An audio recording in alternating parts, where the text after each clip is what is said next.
Hello, আমাদের 13টা গ্রাম পঞ্চায়েত প্রধান উপপ্রধান যারা এসেছেন বাংলা ডায়মন্ড ক্লাবের পক্ষ থেকে আমি অনুরোধ করছি আপনারা মঞ্চে আসুন।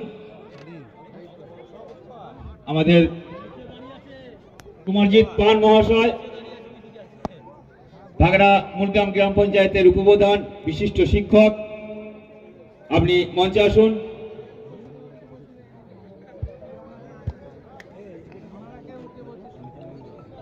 পঞ্চায়েত সমিতির কর্মাধ্যক্ষ ও পঞ্চায়েত সমিতির মেম্বারগণ যারা এসেছেন আমি আপনাদের বিনীত অনুরোধ করছি আপনারা মঞ্চে আসুন, আপনাদের আসন গ্রহণ করুন। আমরা এরপরে বরণ পর্বে চলে যাব।